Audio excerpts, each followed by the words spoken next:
fait, j'avais jamais mangé une cuisine avec ce niveau de raffinement, de recherche. Il se passe un truc, en fait. Quand je mange ces assiettes-là, je me dis, en fait, ça ne ressemble à rien d'autre. Et quand on connaît l'envers du décor et que je vois un petit peu cette quête d'excellence, etc., d'un seul coup, tout se met en marche dans ma tête et je me dis, non, mais en fait, c'est ça. Je suis fait pour ce genre En fait, d'environnement. c'est pas, ça. En fait, je ne savais pas que ça existait, mais finalement, c'est ça qui me correspond.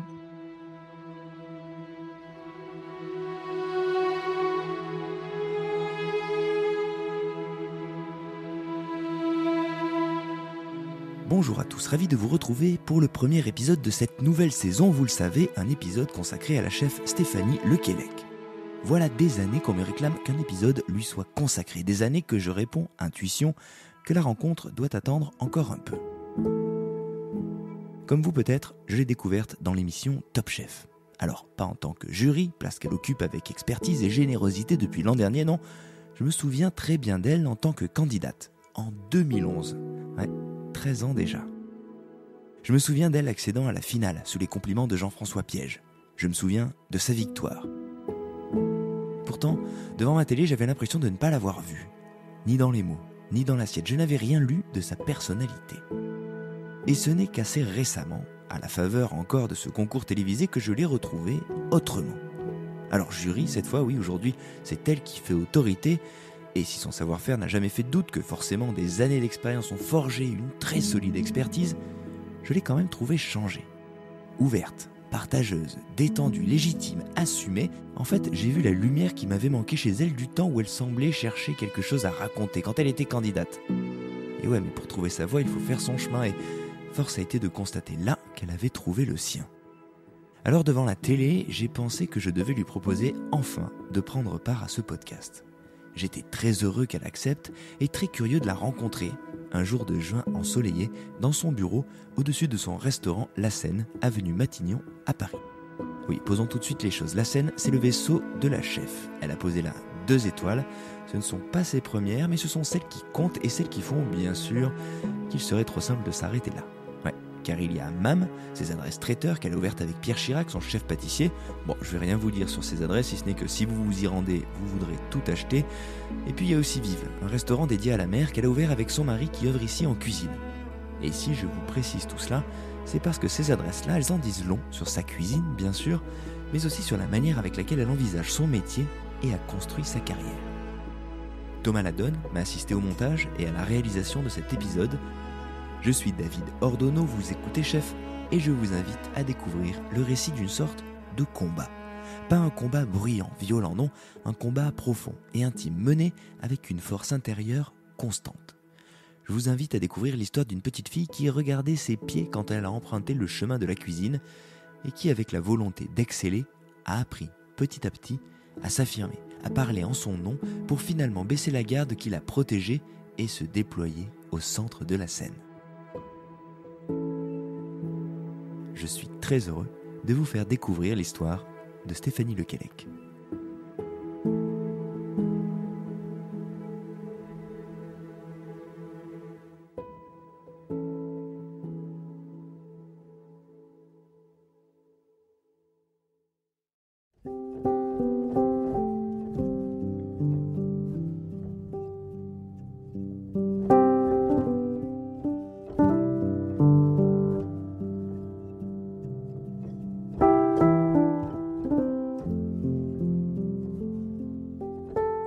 L'enfance, c'est une enfance en banlieue parisienne, en Guin-les-Mains.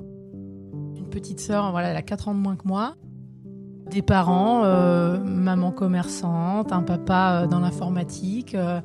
Voilà, une enfance en banlieue parisienne, mais dans une banlieue plutôt très chouette où on va à l'école à pied, où on est un peu autonome, où ma meilleure amie a une boulangerie, donc les après-midi on se retrouve dans le fournil à prendre un pain au chocolat encore brûlant, baigner un peu dans cet univers-là, baigner dans l'univers aussi de la convivialité de la table. Puisque j'ai une maman et des grands-mères qui d'abord cuisinent très bien, mais pour qui surtout la table est vraiment rassemblante, c'est-à-dire les anniversaires, les fêtes des mères, les Noëls évidemment, à 20-25 personnes autour de la table. Chez moi, c'est ça. On est 4 dans un appartement qui fait 72 mètres carrés, qui est le rassemblement de quelques chambres de bonne en dernier étage. Et pour autant, sur ces grands événements-là, ça se passe chez nous.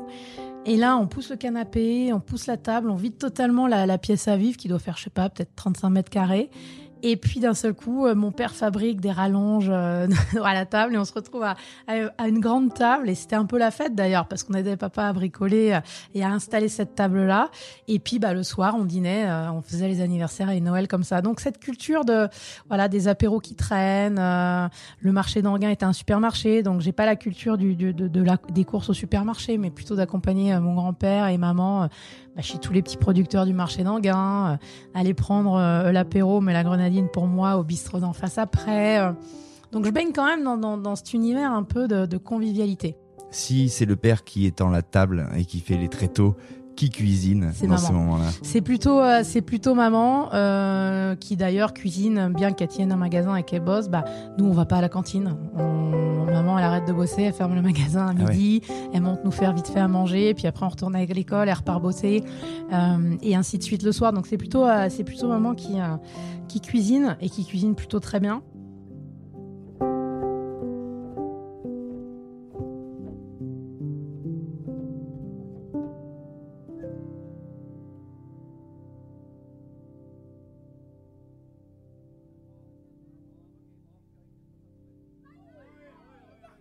Sur ces grandes fêtes, on passe 5 heures, 6 heures à table, on a des repas rallonges. Donc sur un dîner de Noël, par exemple, on a évidemment des pains surprises, des petits fours à l'apéro.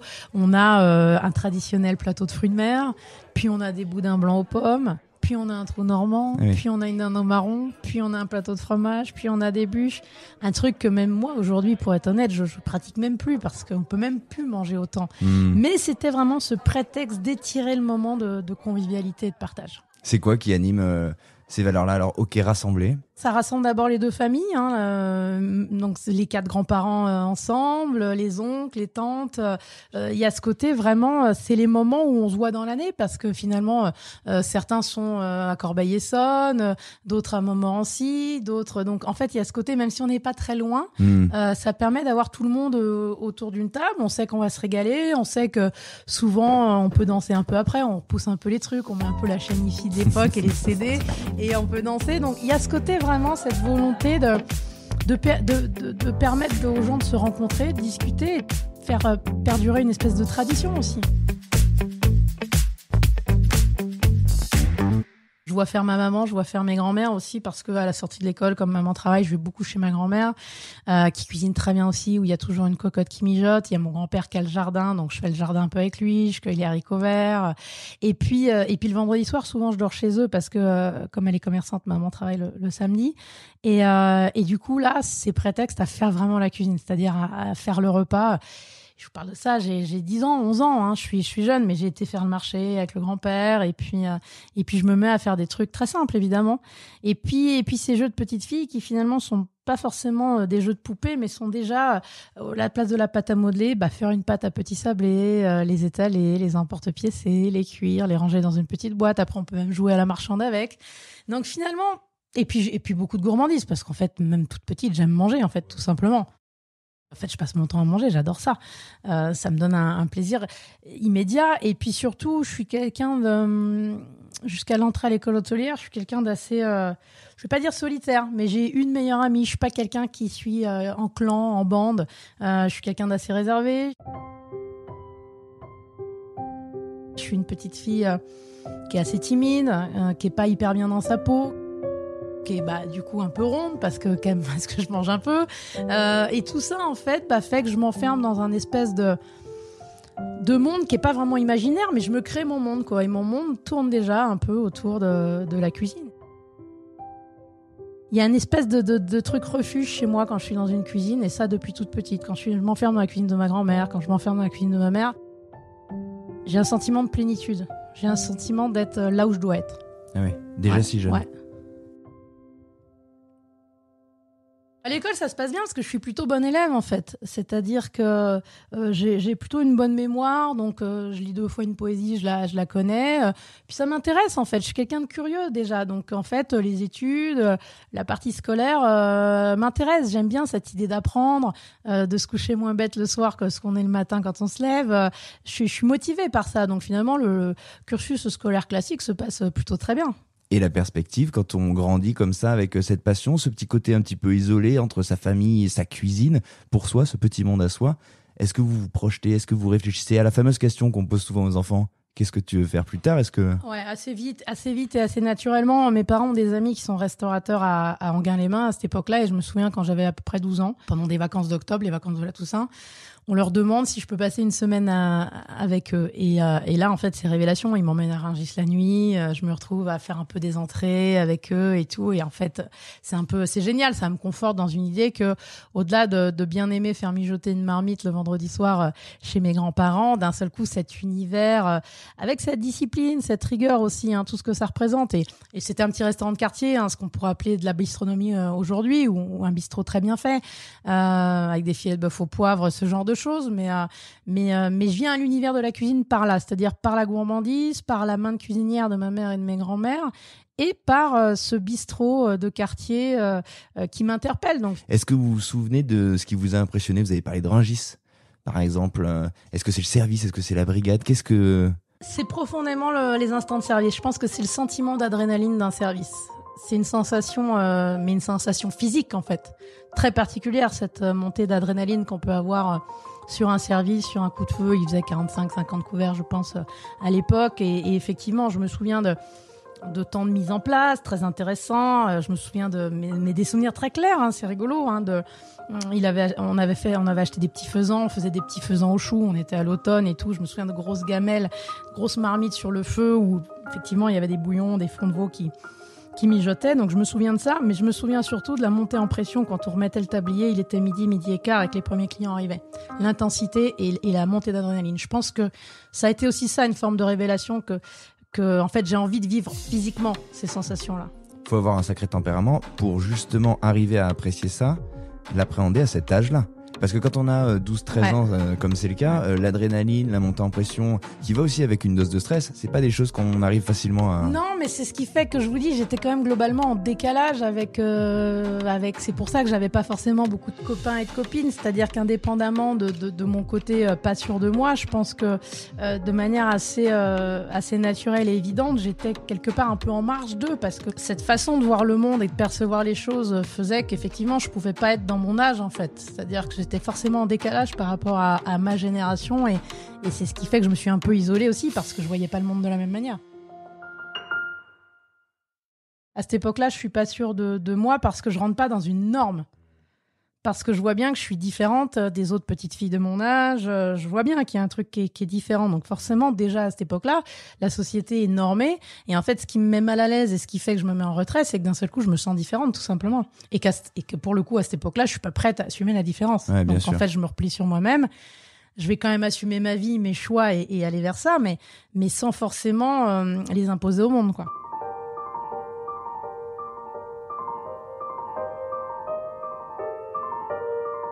Donc finalement, quand je me dédie à ce métier-là, quand d'un seul coup je me dis mais en fait c'est ça que je veux faire, ça se passe au brevet des collèges, au résultat du brevet des collèges. Je dis à ma maman, on est dans la voiture qui rentre du résultat, et je lui dis écoute, je pense que je fais une bêtise de m'orienter vers un bac classique. Évidemment, je peux le faire, mais c'est pas ma vie. J'ai le sentiment intime que c'est maintenant en fait, il faut que je rentre à l'école hôtelière maintenant.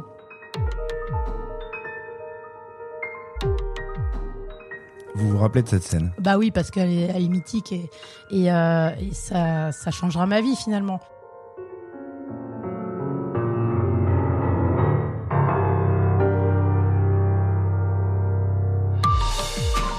On est en 96, on est mois de juillet 96. En 96, les chefs sont pas des rockstars, hein. Les femmes en cuisine, il y en a déjà pas beaucoup, mais il y en a beaucoup moins. Et là, je me souviens que maman me dit, et ça c'est quand même extraordinaire, et je ne remercierai jamais assez mes parents pour ça, me dit, si c'est ce que tu vas faire, oui, bien sûr. On est début juillet, mais on va essayer de te trouver une école hôtelière pour la rentrée. Direct.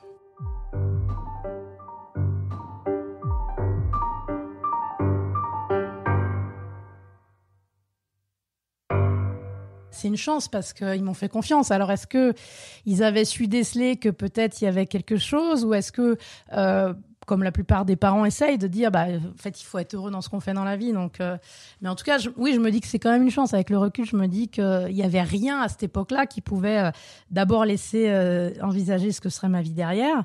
Et puis, il n'y avait rien qui il n'y avait pas ces émissions, il n'y avait pas, je vous dis, la popularité des métiers manuels et des métiers de bouche particulièrement était pas là où elle en est aujourd'hui. Donc chapeau à mes parents de m'avoir fait confiance.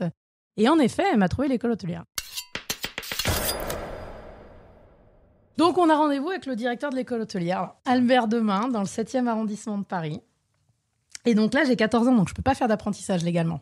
Donc je suis obligée d'être dans un cursus d'école hôtelière ponctué de stages. Bon, ce qui ne me dérange pas.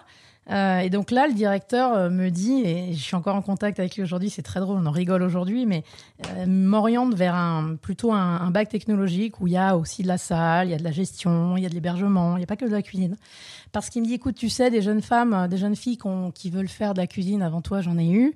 Puis tu sais, au bout de 3 mois, c'est compliqué, elles veulent changer. Donc, tu as des bons résultats à l'école, fais un bac technologique, tu verras, tu me remercieras. Je lui dis, écoutez, merci beaucoup, mais enfin, moi, vous verrez que je ferai de la cuisine. Donc, on a 25 ans, presque 30 ans après, on en rigole parce que finalement, je crois que c'était le bon pressentiment. Ouais, j'avais déjà, en tout cas, un peu la force de caractère de dire, écoutez, ce sera à moi de prouver que j'ai ma place, mais voilà.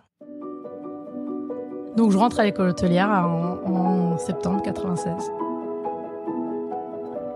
C'est la révélation. Pour moi, c'est une révélation parce que même si c'est une école difficile, avec déjà de la rigueur, parce que quand, pour le coup, on a 14 ans et qu'on vous dit qu'il faut quitter le jean parce que c'est tailleur-jupe le matin, que c'est prendre le train de banlieue, ce qu'on appelle un TER aujourd'hui, dans la gare d'Enghien-les-Bains, faire 1 heure de transport, gare du Nord, le métro. Enfin, je vous laisse imaginer l'état de mes parents à cette époque-là, parce que j'ai grandi dans ma petite ville, dans un cocon quand même. Et d'un seul coup, déjà, il faut appréhender le monde et puis aller à Paris, etc. Et puis j'ai 14 ans quand le reste de ma classe a 17 ou 18 ans.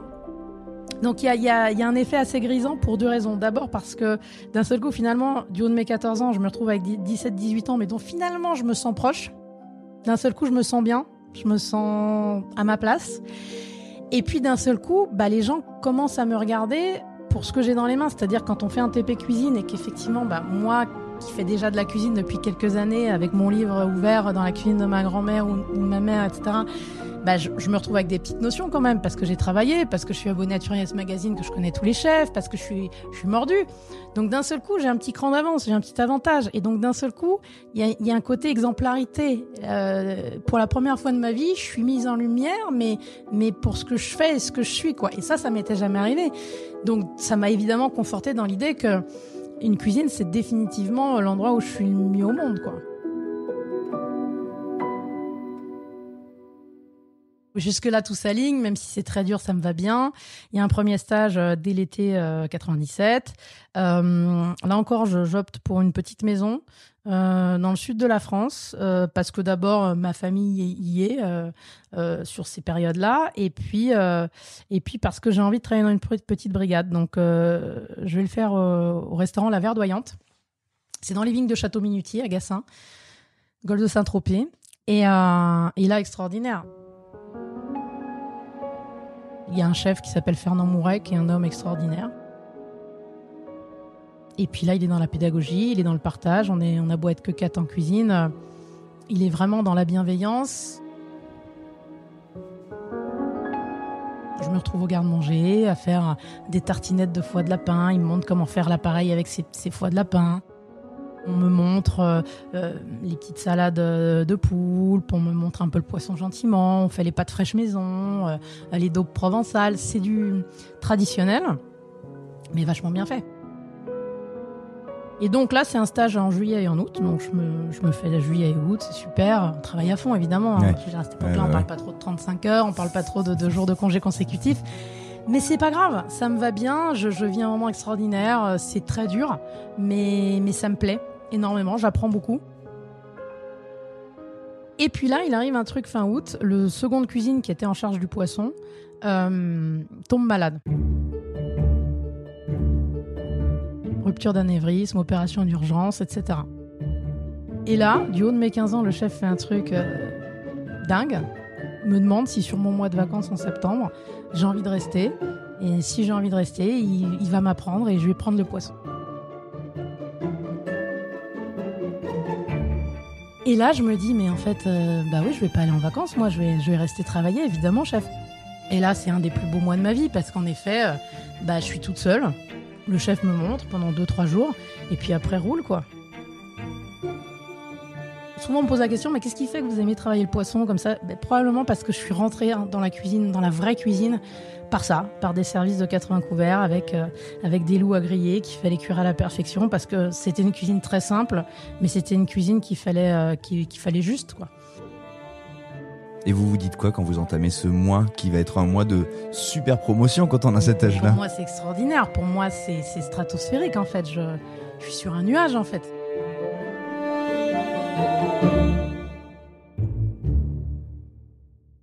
Et en vérité, à la fin du mois de septembre, je suis triste parce qu'il faut retourner à l'école, parce qu'il y a un cursus et que j'y tiens, mais en même temps, j'étais bien, quoi. Donc après, ça va être on reprend retourne les à écoles.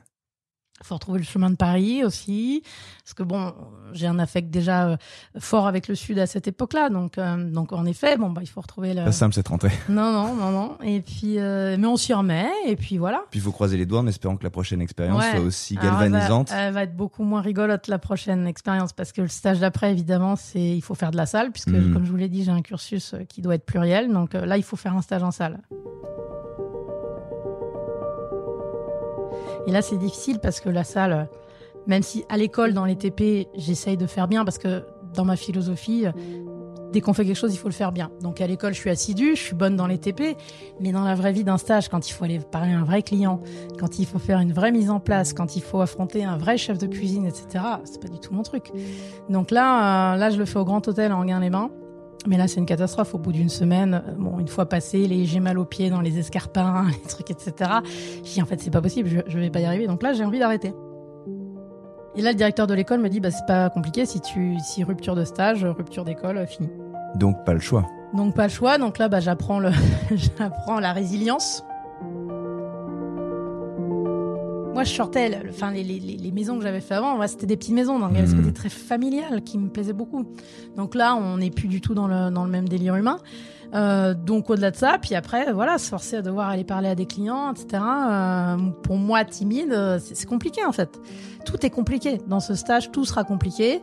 Maintenant, avec le recul, évidemment, ça apprend à rien lâcher. Ça apprend à se dire qu'il y aura des difficultés, qu'il faudra savoir les surmonter. Et que finalement, en effet, on en sort peut-être plus fort. Donc je vais au bout du stage. C'est pas une partie de plaisir. Je le fais et puis voilà. Et puis après, c'est un vieux souvenir.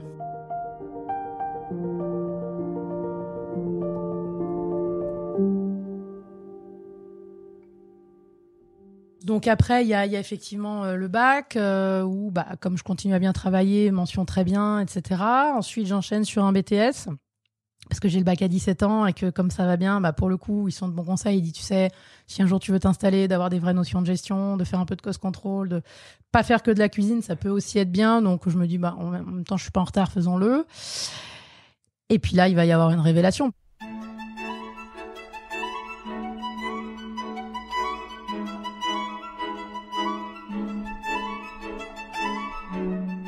Le stage entre la première et la deuxième année du BTS, c'est 4 mois et ça doit être un peu en finance. Mais je choisis de le faire à la réouverture du Georges V. Je suis prise là-bas.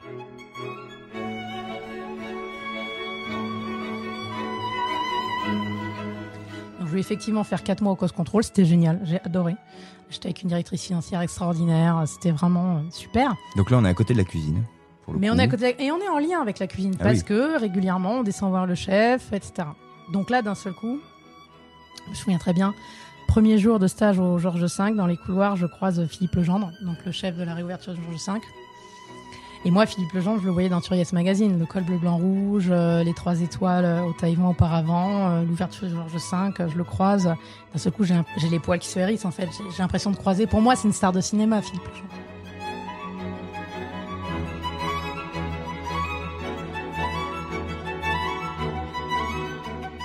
Et je me dis, mince, j'y suis, quoi. Et puis, je fais mon stage, ça se passe hyper bien. Et puis, j'ai l'occasion de descendre en cuisine. Et là, d'un seul coup, révélation. C'est-à-dire que je vois une brigade, je vois une cuisine immense, des chambres froides immenses, des kilos et des kilos de truffes, des plus beaux produits qui arrivent. Je vois une rigueur, je vois 2 étoiles Michelin qui sont en train d'arriver. Et là, c'est la révélation. En fait, je me dis, mais en fait, alors que j'ai jamais mangé dans un étoilé de ma vie, c'est pas ma culture, c'est pas... En fait, je me dis, mais en fait, c'est ça que je veux faire.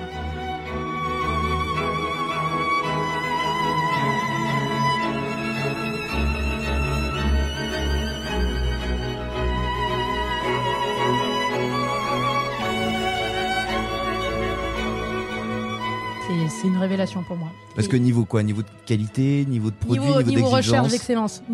d'excellence, niveau rigueur, niveau dépassement, de recherche et quête permanente de toujours mieux faire.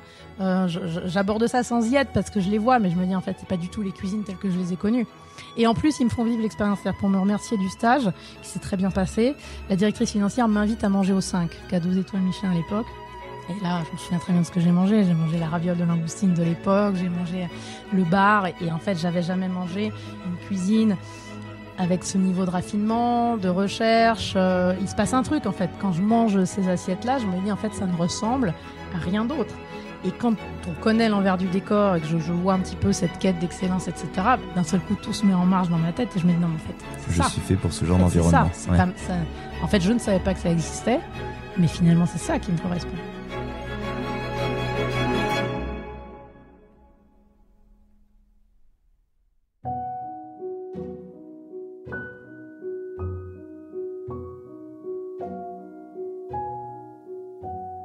Donc à partir de là, en effet, tous les choix vont être dirigés pour aller vers ça.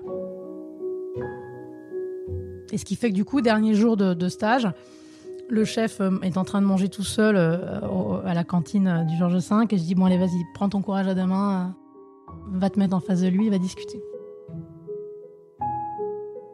Donc là, je un peu sur la pointe des pieds, bonjour chef. Voilà, je termine mon stage.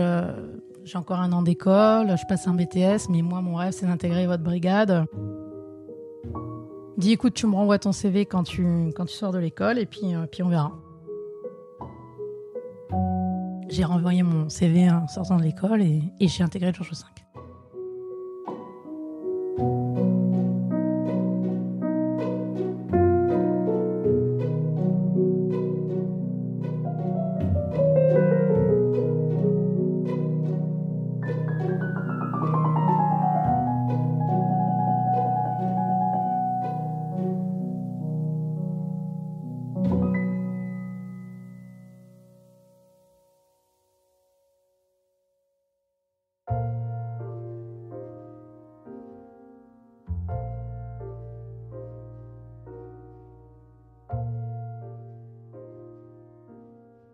Après mon BTS, je devais attaquer au Georges V début octobre.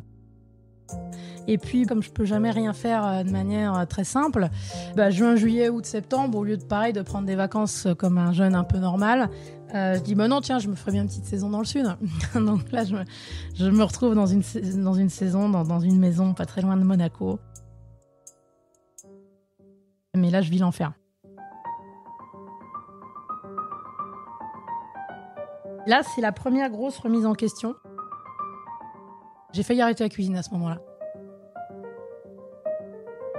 Je me retrouve avec des gens qui sont justement pas dans la bienveillance, qui sont pas dans la transmission. Et puis ils me font vachement douter, c'est-à-dire qu'ils me mettent une pression de dingue. Tout ce que je fais, ça va pas, parce que je fais finalement avec le recul. En fait, je faisais trop bien, je faisais pas comme ils souhaitaient qu'on fasse. Et du coup, grosse remise en question, quoi, en fait. Je me dis, ah ouais, il y a ça aussi. Et en fait, ils me font vachement douter sur mes capacités, sur mes compétences. Je me dis, en fait, est-ce que ce métier-là est vraiment pour moi ? Je suis dans une phase, où je doute vachement. Et puis là, c'est mes parents qui me disent, écoute, t'as quand même un CDI au Georges V, t'as une date d'embauche, va au moins au Georges. Parce que là, je leur dis, non, mais en fait, peut-être je me suis trompée, peut-être faut que j'arrête. C'est peut-être pas mon truc, en fait. J'ai peut-être pas le tempérament pour ça, finalement. Faire un mois de stage avec des gens sympas, mais ailleurs, j'y arrive pas, en fait, visiblement. Et puis mes parents me disent, écoute, va quand même au Georges. T'as un contrat au Georges, quand même. Et puis ils avaient raison, parce que là, j'ai rattaqué au Georges V, et là, de nouveau, même si c'était dur, même si on faisait beaucoup d'heures, même si les chefs de parti étaient durs avec nous, en fait, d'un seul coup, ça me va, ça me convient, quoi.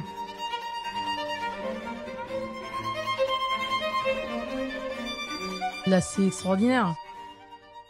Alors, c'est extraordinaire, et tout en étant difficile, parce que, je découvre une cuisine où on est 2 femmes sur 80 cuisiniers, déjà, toutes les 2 commis. Par chance, j'attaque au 5. Par chance, je démarre pas au room service. Ouais. J'attaque au garde-manger du gastro.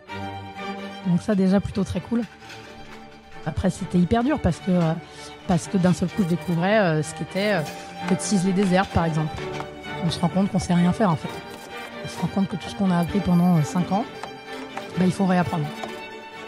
Moi, je sais ciseler des herbes, effectivement, de manière correcte, mais là correct ne suffit pas. Ouais. On demande exceptionnel, on demande un couteau qui est une lame de rasoir, parce qu'il va falloir aller, quand on cisèle les feuilles de persil, il va falloir aller les faire d'une extrême finesse. Je savais même pas que ça existait de faire si fin. Et puis, il va falloir le faire vite, parce que le premier jour, il y a tout un bac d'herbes à faire, avec, il y a de la ciboulette, il y a du persil, il y a du cerfeuil, puis il y a toutes les herbes à faire. Et en fait, le premier jour, je dois mettre 1h15 à faire la boîte d'herbes, parce qu'il me fait recommencer 10 fois, parce que ça va pas, etc. Et puis tous les jours, ça a été un coup de pression pour finir à la fin à la faire en 20 minutes.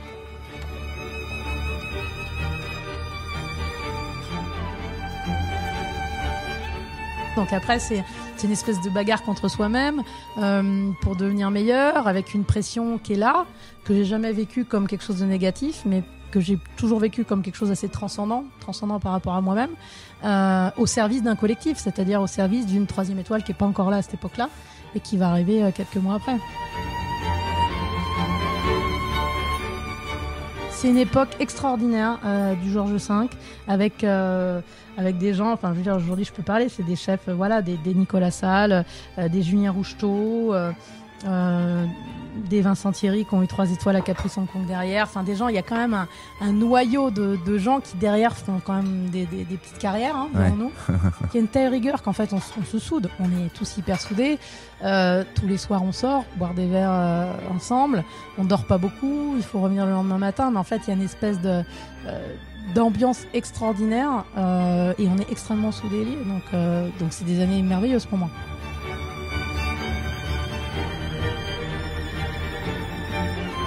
On est tous dans le même bateau, on est tous dans cette quête. Le chef avait 3 étoiles, il faut les récupérer. Et on les récupérera. Et en même temps, on est dans une maison, on est dans la plus belle des maisons.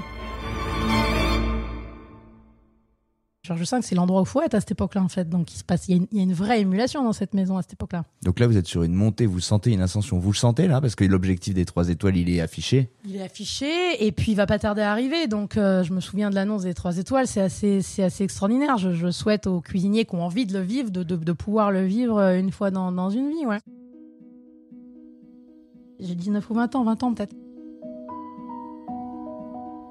C'est assez magique et d'un seul coup on se rend compte à quel point le travail paye en fait. C'est-à-dire que côté rationaliser le temps, l'investissement humain qu'on a mis dedans, la part de soi qu'on met dans chacun des services pour le chef, et d'un seul coup on se dit en fait ça paye, c'est-à-dire qu'il y a un retour. Et là encore, je vais vous parler de sensation, c'est-à-dire que c'est une sensation physique quand on apprend que d'un seul coup on gagne. C'est comme quand un sportif gagne une compétition, c'est-à-dire qu'il y a une sensation et un sentiment physique de bien-être qui arrive. Je l'apprends à la radio le lundi matin quand le Michelin sort. On va pour prendre le shift, on devait attaquer, je sais plus, à 7h ou à 8h. Et en fait, à la radio, entre la maison et le travail, j'entends et la sortie du guide Michelin aujourd'hui, 3 étoiles pour le 5 à Paris. Ah là, on arrive en cuisine et puis là, c'est l'euphorie. Enfin, je veux dire, il y a déjà le champagne le matin. Enfin, tout le monde est debout sur les postes. Enfin, c'est un délire en fait. C'est un délire. Et l'attitude du chef, vous vous en souvenez à ce moment-là? Le chef est heureux, le chef est reconnaissant vis-à-vis des équipes. Enfin, je veux dire, il a mené la barque, il nous a tous menés à l'objectif. Donc ouais, le chef est extra. Ouais, super souvenir. Ça doit souder un groupe. Ouais, ça soude un groupe. Et puis ça met des nouveaux objectifs aussi, parce qu'une fois qu'on les a, pas les perdre. Comment ça va se passer la suite au 5 pour vous? La suite au 5, après j'évolue, donc je rentre 2e commis, rapidement je passe 1er commis au bout de 3-4 mois, et puis demi-chef de partie, et puis chef de partie, mais surtout au 5 je vais rencontrer mon mari. Je vais rencontrer David là-bas.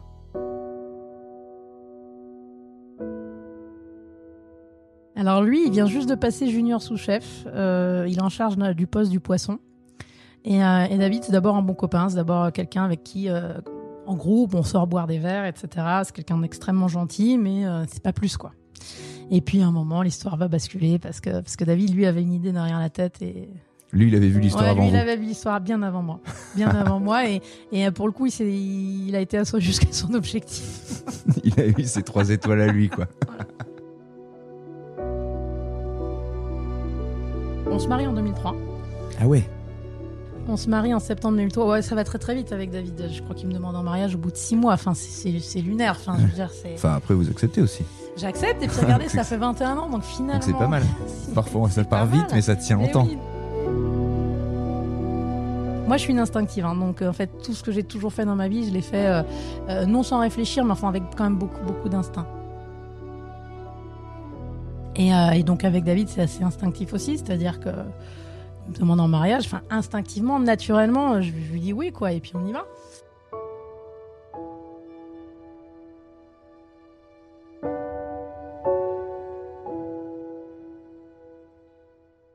Et donc on se marie en septembre 2003 et on va partir en 2004, toujours pour le groupe Four Seasons, mais là on va déménager dans le sud de la France puisque Four Seasons ouvre un nouvel établissement dans le canton de Fayence, le domaine de Terre Blanche. Et donc David est recruté pour être un des chefs adjoints de Philippe Jourdain.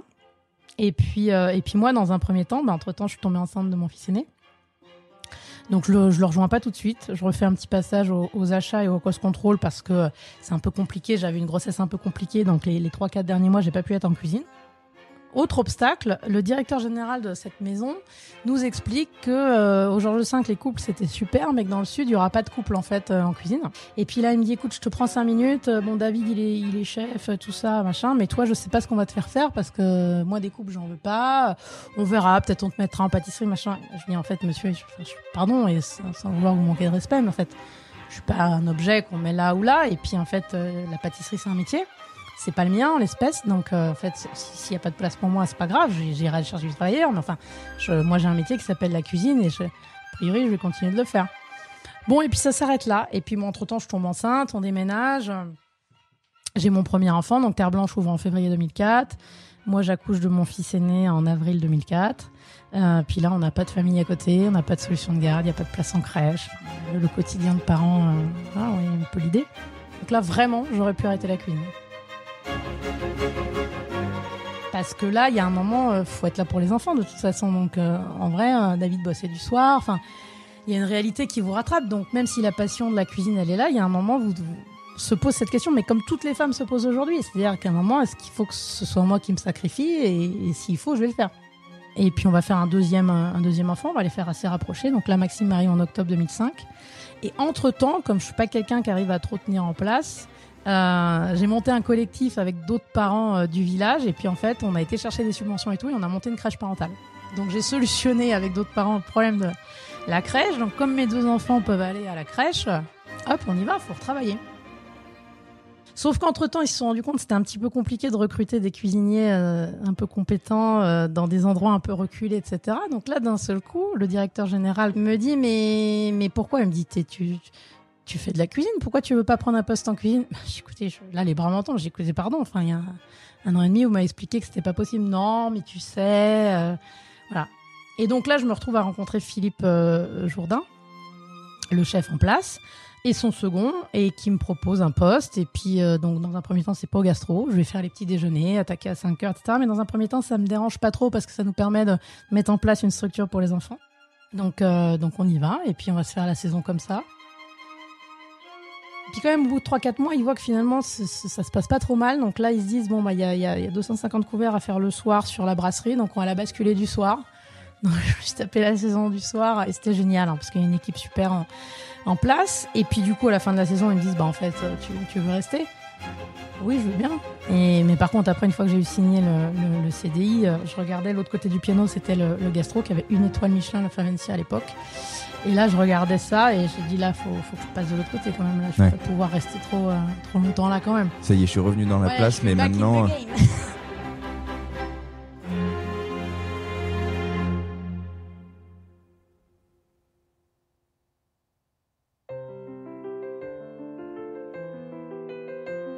Et puis en 2007, quand Jean-Denis Rieux-Blanc, qui était en charge du gastro à son meilleur haut de France, là le chef, contre toute attente et contre des gens qui étaient là depuis l'ouverture, me donne les rênes du gastro. Et puis là c'était parti. Enfin, je veux dire, il y a eu une osmose entre Philippe Jourdain et moi. Il a été mon plus grand mentor, l'homme qui m'a le plus apporté en cuisine. Au-delà de la cuisine, c'est-à-dire que Philippe Jourdain, il m'apprend l'humain. Il m'apprend la gestion des gens. Il m'apprend la tempérance, il m'apprend comment gérer une brigade, pas par la force, mais par le respect.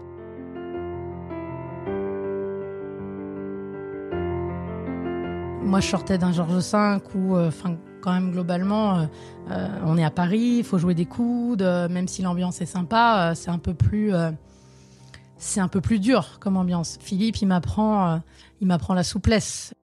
Il m'apprend à écouter les gens, à cerner leurs compétences, à créer une dynamique d'équipe.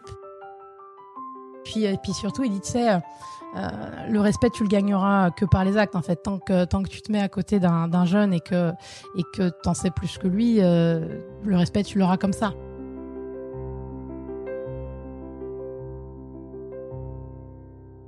Parce que c'est pas évident quand même, parce que ce passage-là, il est très difficile pour moi, parce que je passe sous-chef, donc c'est un poste important. Et en même temps, je suis la dernière arrivée et je passe devant tous les gens qui sont là depuis l'ouverture, qui veulent et le poste de sous-chef et le poste du gastro. J'ai été un peu malmenée par son adjoint sur la saison d'avant. Donc, je sais pas trop comment me faire respecter à ce moment-là. La situation, elle est délicate, quoi. Et je m'y prends mal au début. Au début, je m'y prends mal. Je reproduis ce que j'ai vécu. C'est-à-dire que j'ai tendance à y aller un peu en force, à faire des passages un peu en force. C'est comme ça et c'est pas autrement. Et en fait, fais ce que je dis et pas forcément ce que je fais. Et en fait, je m'y prends mal. Et là, Philippe m'assoit dans le bureau et il me dit, en fait, Steph, faut que tu changes. Tu peux pas, c'est pas possible. Il dit, en fait, si je te préviens, s'il y a une seule démission à cause de toi, c'est toi qui sauteras. Et là, je me dis, mais en fait, il a raison. C'est-à-dire que tu peux pas reproduire ce que tu as vécu. Il faut trouver ton rythme, il faut trouver ton style, et ça va le faire. Et donc, j'ai trouvé mon style. Voilà. Donc, effectivement, plus dans l'accompagnement, dans le challenge des équipes, mais dans la bienveillance, dans leur montrer effectivement le bon geste, de leur montrer que pour l'instant j'avais toujours si on se met à faire le poisson, on lève des barres ensemble, et j'ai un bar d'avance sur toi, et tant que j'ai un bar d'avance sur toi, tu vas me respecter pour ça, parce que je vais essayer de t'apprendre comment faire, quoi. Ouais. À l'époque, c'est pas une évidence de penser à le management, surtout dans ce milieu-là. Ouais, mais lui il est en avance là-dessus. Ah bah ouais. Parce que justement, ça c'est l'époque où on commence à découvrir la cuisine, où on commence à regarder les chefs autrement. On est en 2007, ouais. Donc C'est le tout début de la médiatisation, de l'éclairage qui va être porté sur les chefs. Absolument. Comment on se gère le couple quand on a été celle qui était dans le retrait, celle qui a assuré les arrières, mis en place toute la structure, pour après revenir dans la lumière. La vraie bascule, elle se fait pas exactement à ce moment-là, parce que David, entre-temps, a aussi pris du galon avec Philippe. Il lui gère les banquets, la brasserie. Il est devenu un des chefs exécutifs, un des chefs en charge avec Philippe. Moi, j'ai le gastro, mais David a tout le reste, entre guillemets. Donc, on est un peu les piliers avec un troisième chef. On est un peu les trois piliers de Philippe.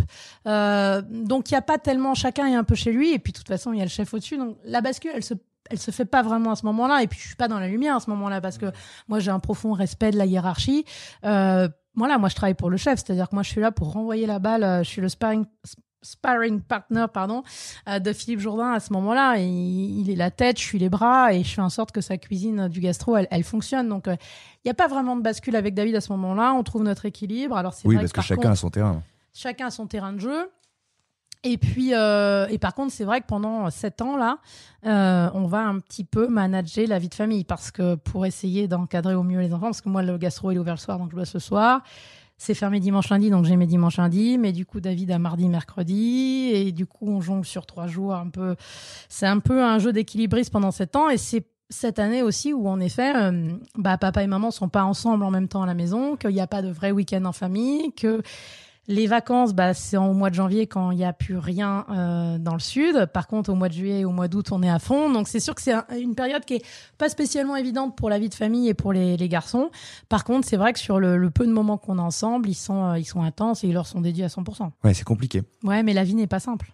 Enfin, je veux dire, moi, je vis toujours avec cette idée que il y a des compromis, il y a des concessions, et en fait, la vie n'est pas facile. La vie est un jeu d'équilibre. La route, elle va se dessiner comment, là-bas, dans cette maison? Parce que ça va monter en intensité. Ouais, ça monte en intensité. Donc 2 étoiles en 2009 avec Philippe Jourdain.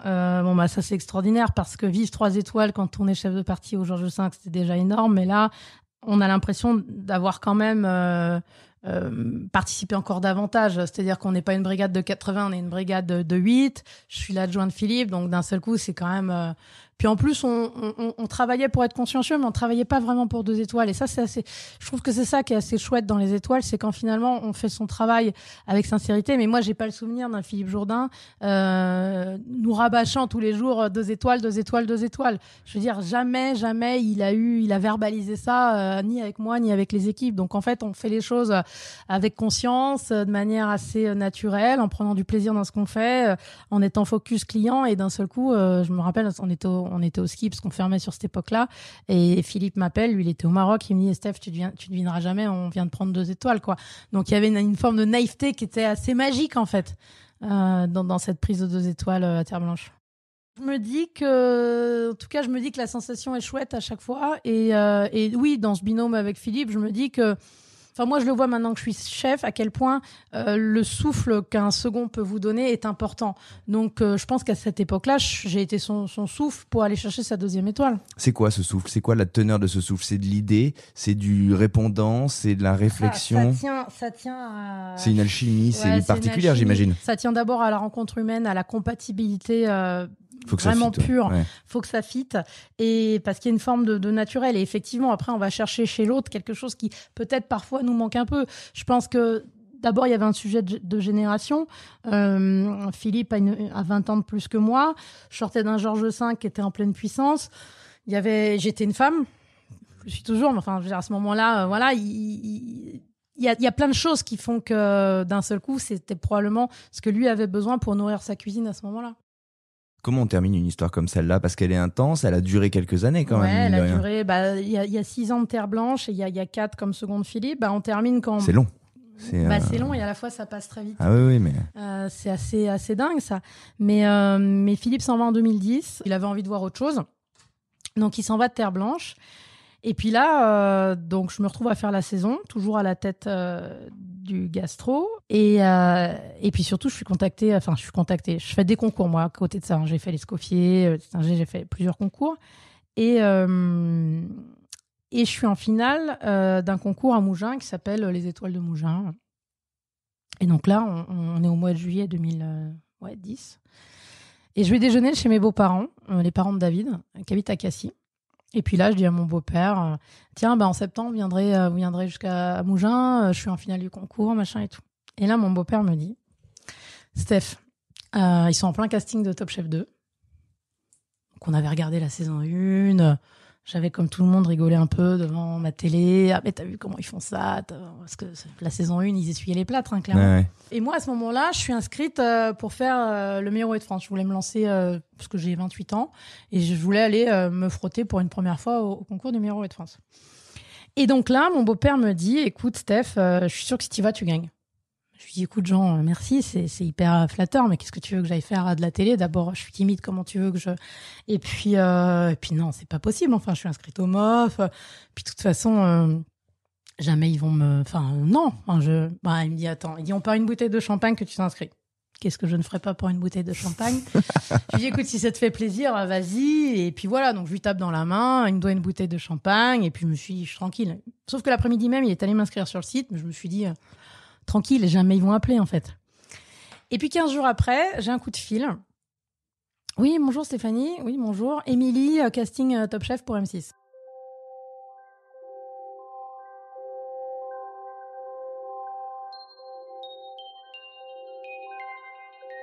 Là, les bras m'en sont tombés parce que vraiment, j'étais pas du tout là-dedans. J'étais à 100 lieues de m'imaginer qui m'appellerait.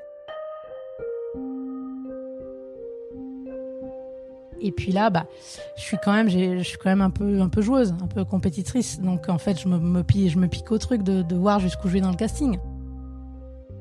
Donc je passe une étape, puis 2 étapes, puis 3 étapes.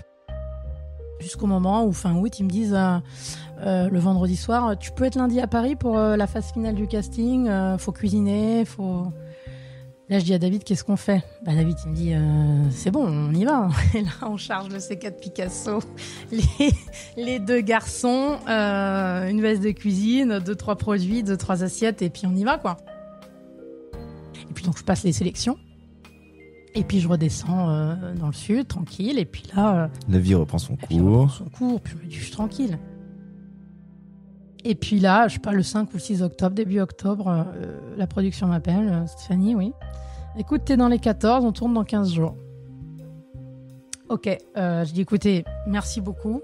Il va falloir que vous me donniez 48 heures de réflexion parce que vraiment, j'ai pris ce truc plutôt à la légère et un peu comme un jeu, mais un peu personnel vis-à-vis de moi-même, quoi. Mais je sais même pas si j'ai envie de le faire. Donc, si ça vous dérange pas, laissez-moi 2 jours et je vous reviens. Et là, évidemment, il y a un coup de fil à un ami. J'appelle Philippe Jourdain, qui est mon mentor, qui est mon baromètre, quoi. J'appelle le chef, je lui dis chef, voilà, il y a ça. Qu'est-ce que je fais? Il me dit écoute, Steph, le MOF, t'as 28 ans, t'auras le temps de le faire. Voilà. Il me dit maintenant, et encore une fois visionnaire, Philippe. Il me dit écoute, la télé, c'est un média fort. Ça va te faire gagner 10 ans sur ta carrière. Fais-le et fais-le bien. Je fais confiance au chef. Le chef, il me dit fais-le bien. Enfin, oui, chef. On se parle de la saison 2 de Top Chef, donc c'est important de dire ça parce 2011. que voilà, à l'époque, ok, Lignac a démarré depuis quelques années, mais il n'y a pas 1000 choses. Top Chef vient de démarrer. Rien. Et puis même voilà, la saison 1, je crois qu'il y a eu 7 ou 8 épisodes. Enfin voilà, c'était une saison un peu pilote. Bon. Et c'est les débuts du programme, donc puis c'est pas mon univers. Enfin, c'est la télé pour moi, c'est un truc lunaire à ce moment-là. Moi, je suis une besogneuse, je suis dans une cuisine, je suis dans des cuisines étoilées. Enfin, c'est ça qui me plaît, quoi.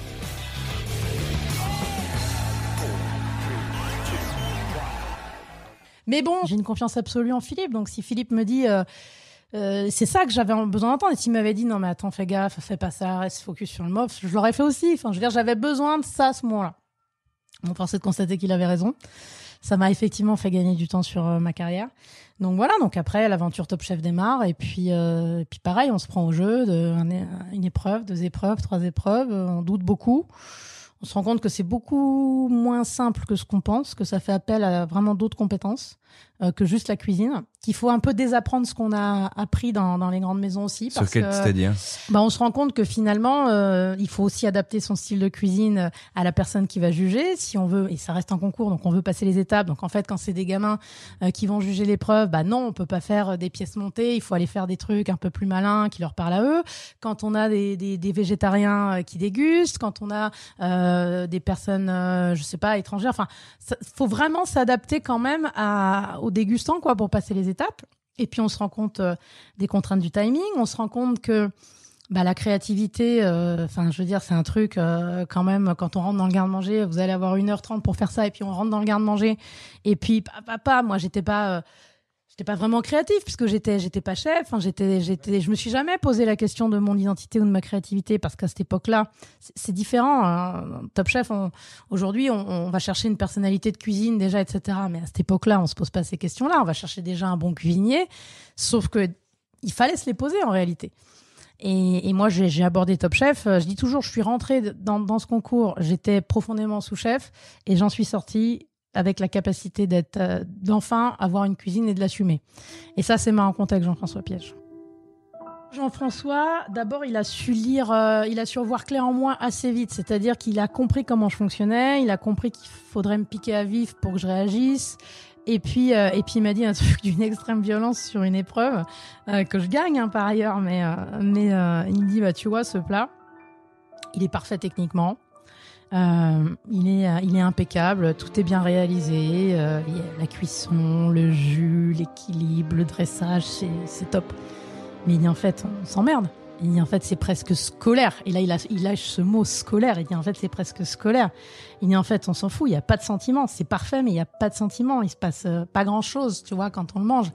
Et en fait, il y a un moment, quitter dans l'assiette. La vraie question que tu dois te poser, c'est quitter dans l'assiette. Et il y a un moment, il va falloir que tu assumes ta cuisine. Bonne ou mauvaise, assume ta cuisine. Et là, il me dit ça, mais je me suis jamais posé la question avant si j'ai une cuisine, en fait. Moi, j'étais un bon soldat. Je veux dire, j'ai travaillé pour Philippe Legendre, puis pour Philippe Jourdain, et j'étais leur bras armé. C'est-à-dire que j'étais là pour respecter et pour faire respecter leur cuisine. Mais à aucun moment, je me pose la question, est-ce que j'en ai une à moi? Et ça, c'est vraiment Jean-François et la victoire de Top Chef qui va me faire me poser la question. Alors ça, c'est intéressant, parce que évidemment, vous allez gagner cette saison. On le sait tous.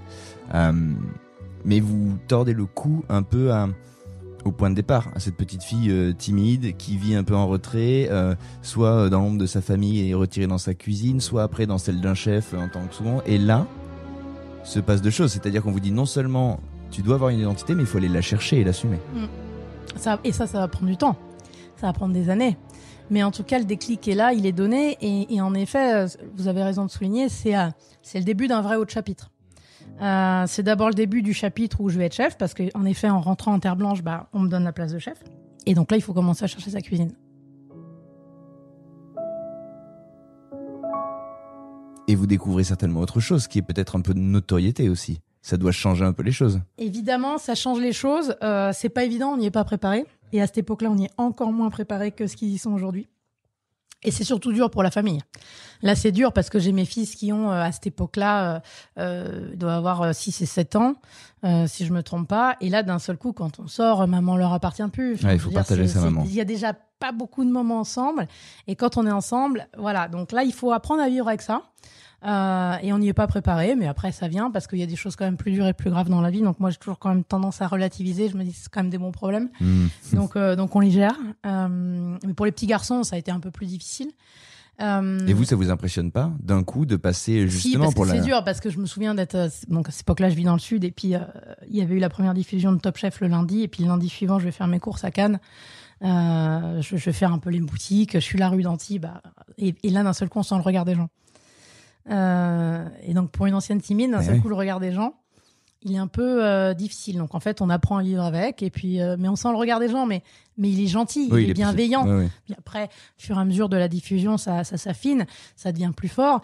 Mais en même temps, c'est toujours tellement gentil, tellement bienveillant. Donc il y a un côté, il y a quand même un côté galvanisant. Il y a quand même un côté reconnaissance du travail aussi. Donc en fait, c'est quand même que du positif.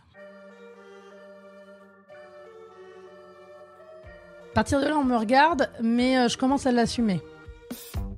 Je commence à l'assumer parce que j'ai fait des choses quand même déjà dans ma vie, parce que familialement ça va bien, je veux dire avec mon mari, avec mes enfants, j'ai un socle familial qui est très fort et ça c'est très important dans l'équation Top Chef je trouve, pour pouvoir toujours garder les pieds sur terre. C'est-à-dire que moi le pétage de plomb il est impossible parce que quand bien même parfois on flirte avec la limite, il y a quand même toujours un socle assez fort qui vous ramène et qui dit en fait allô, c'est pas la vraie vie. Et en effet c'est pas la vraie vie. Et en fait, tout ce qui m'arrive depuis cette époque-là, je le prends vraiment comme une reconnaissance du travail. C'est-à-dire que c'est quand même un métier, des métiers, où on a un formidable retour sur investissement. C'est un ascenseur social extraordinaire, nos métiers. J'aurais pas la vie que j'ai si j'étais pas cuisinière.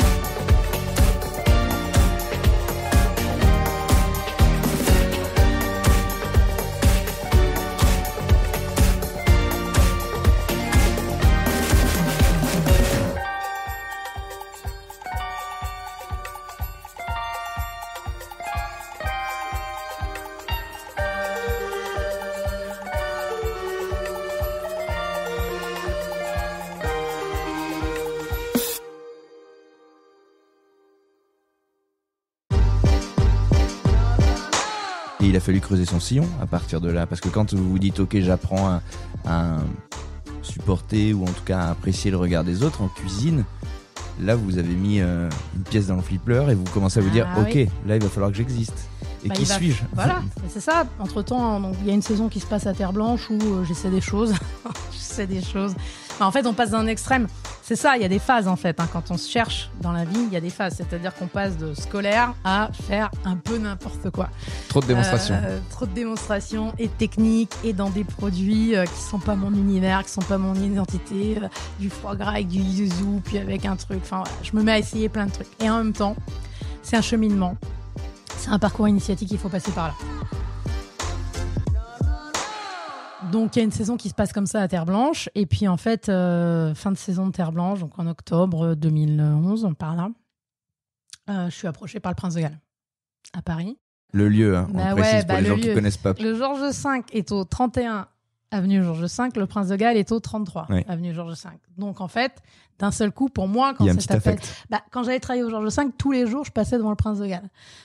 Et là, d'un seul coup, on me dit, il y a des gros moyens qui sont déployés, l'hôtel est complètement en travaux, il y a un nouveau projet de restauration, il faut un chef pour l'incarner, etc. Donc pareil, un peu comme dans un casting de Top Chef, je rentre dans le jeu, j'envoie un CV et puis on verra. Et puis 1 étape, 2 étapes, 3 étapes, jusqu'au moment où on m'emmène sur le chantier. Je me souviendrai toujours, il y a ce Prince de Galles, je rentre dans le lobby, tout était brut de béton, c'était incroyable, tout était vide, il y avait... Une coque vide, quoi. Coque vide. Et puis là, je rentre dans le restaurant, vide. Et il dit, voyez, là, ce sera le restaurant, là, ce sera la cuisine, là, ce sera... Voilà. Il dit, Stéphanie, vous allez rentrer chez vous dans le sud, on va se revoir la semaine prochaine. D'ici là, est-ce que vous pouvez m'envoyer une présentation? Si demain, vous êtes chef du Prince de Galles, c'est quoi votre projet? Qu'est-ce que vous faites là? Qu'est-ce que vous faites là? Qu'est-ce que vous faites là? Et en fait, ça m'amuse. C'est excitant comme projet. Indépendamment de l'identité culinaire qu'on est en train d'essayer de trouver. C'est-à-dire qu'il y a un moment, là, c'est la chance d'une vie. J'ai pas encore 30 ans. Je me dis, c'est un palace à Paris, enfin, en tout cas, un 5 étoiles. C'est assez ouf. Donc j'écris un projet de manière assez sérieuse. Pendant une semaine, je fais que ça, j'envoie le projet. Et le projet, comme un autre projet, on était 2 projets qui retiennent l'attention. Et donc là, il y a un ultime entretien avec le propriétaire et les représentants du propriétaire qui a lieu dans les Algeco devant le Prince de Galles, quelques semaines suivantes. Et donc là, j'ai pas le temps d'aller sur le Starbucks des Champs-Élysées me commander un café qui m'appelle et qui me dit « c'est vous. C'est vous, vous pouvez être là quand ?»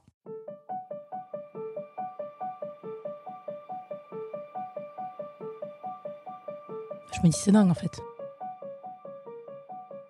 On réalise pas tout de suite. Je raccroche, j'appelle tout de suite David, je dis écoute, tu devineras pas quoi, j'ai même pas eu le temps d'aller me chercher un café, en fait c'est moi. Et puis David quand même, parce que partenaire de vie extraordinaire, c'est-à-dire que parce que là, entre-temps, depuis Top Chef, pour le coup, la prise de lumière s'est effectivement inversée. Avec la prise de poste chef à Terre Blanche, lui, bon, du coup, il est parti, il a pris une place de chef ailleurs. Enfin, c'est la scission. C'est-à-dire qu'on a travaillé longtemps ensemble, on a travaillé pendant 8 ans ensemble. Et puis là, il va y avoir une scission. Pendant 8-10 ans, on va travailler chacun chez soi. Ouais. Et ça sera important. Sans que ce soit un problème. C'est-à-dire que là, vous avez séparé les terrains parce que il fallait que... Voilà. Oui, et puis parce que David m'a toujours dit, mais en fait, fonce, vas-y, il a toujours été d'un support sans faille. Mais il est bon parce qu'il n'y a pas d'aigreur, il n'y a pas de, non, il y a pas de jalousie, il n'y a pas de choses comme ça. Non, parce qu'il y a de l'amour, en fait. Il y a beaucoup d'amour entre nous deux, il y a beaucoup de respect, et il y a toujours, surtout, une grande conscience des forces et des faiblesses de chacun. Et en fait, il sait mes forces professionnelles et il sait qu'elles sont complémentaires avec les siennes, mais qu'elles ne se trouvent pas. Et lui, en fait, il en veut pas de cette vie-là. C'est-à-dire que lui, il est encore plus timide que moi. Bon, moi, je me suis soignée depuis, tout va bien. Mais lui, il restait assez timide. Et en fait, lui, la lumière, ça, il en veut pas. C'est pas son truc. Donc là, quand vous dites « on me donne les clés », lui, il dit « banco, on y va ». Il dit pas de problème, il dit tu démarres quand? Je démarre là. Oui, on peut pas en cours d'année bouger les enfants. Il dit c'est pas grave, moi je reste dans le sud. Tu feras la navette la semaine, le temps de trouver un appart, d'organiser tout. Et donc effectivement, de avril à août, je faisais la semaine à Paris et puis les week-ends dans le sud. Il a géré les enfants tout seul la semaine de manière exemplaire parce que c'est un père extraordinaire. Et puis j'ai trouvé l'appart, j'ai organisé le déménagement et puis fin août, tout le monde à Paris, les enfants scolarisés pour une rentrée parisienne et puis c'était parti.